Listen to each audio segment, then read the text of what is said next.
চৌকো পিলারের এই ডিজাইনটা কাটিং করার জন্য একটা ফর্মা বানিয়ে নিয়েছিলাম। ফর্মাটা বানানোর জন্য প্রথমে পিলারের লম্বার মাপটাকে আর চওড়ার মাপটাকে নিয়ে নিয়েছিলাম। এখানে লম্বায় আমার 11 ফুট আছে, চওড়ায় 13 ইঞ্চি আছে। তো লম্বার চওড়ার মাপটা নিয়ে ফ্লোরের ওপরে এই ডিজাইনটাকে আঁকিয়ে নিয়েছিলাম। আর মাঝখানের রাউন্ডটাকে কাটার জন্য একটা কাগজের ওপরে দুই সাইডের রাউন্ডের মাপটা নিয়ে দাগ দিয়ে কাগজটাকে কাটিং করে দেখে নিয়েছিলাম মাঝখানে পাতিয়ে যে দুই সাইডের রাউন্ডের মাপটা হাফ হাফ মাপের আসছে কিনা।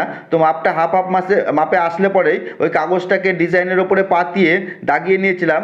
দুই সাইডের রাউন্ডটাকে ধরে এক মাপেরই দাগাতে হবে। তো সামনের দিকের রাউন্ডটার দাগ দিয়ে নিয়েছিলাম কাগজটাকে পাতিয়ে, আর পেছনের দিকের রাউন্ডটার দাগ দিয়ে নিয়েছিলাম কাগজটাকে পাতিয়ে। এইভাবে দাগানোর পরে কনফার্ম হয়ে যাওয়ার পরে ডিজাইনটা যদি সঠিক হয় তারপরে ওই কাগজটাকে দিয়ে টাইলসের ওপরে পাতিয়ে টাইলসটাই দাগ দিয়ে নিয়ে টাইলসটাকে কাটিং করে নিয়েছিলাম।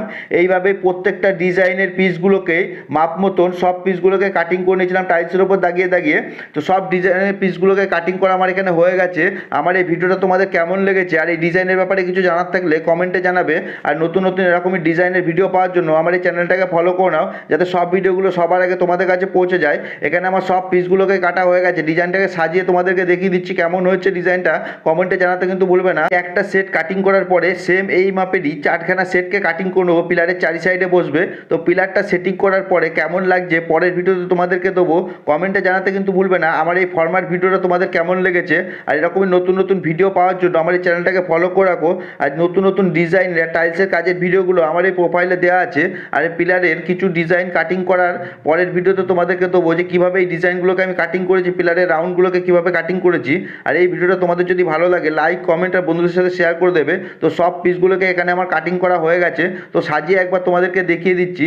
এরপরে কালোর ভেতরে মাঝখানে সাদা রাউন্ড কাটিং করে বসাতে হবে দাগ দিয়ে রেখেছি। এটাকে পরের ভিডিওতে তোমাদেরকে দেখাবো কীভাবে কাটিং করেছি। আর এই ভিডিওটা তোমাদের যদি ভালো লাগে লাইক কমেন্ট আর বন্ধুদের সাথে শেয়ার করে দেবে। আর এরকমই নতুন নতুন ডিজাইনের আর টাইলসের কাজের ভিডিওগুলো পাওয়ার জন্য আমার এই চ্যানেলটাকে ফলো করে দাও। আর এই ভিডিওটা তোমাদের যদি ভালো লাগে তাহলে একটা লাইক করে দিয়ে যাবে। দেখা হচ্ছে তোমাদের সঙ্গে নতুন আরেকটা এরকমই টাইলসের কাজের বা ডিজাইনের ভিডিও নিয়ে।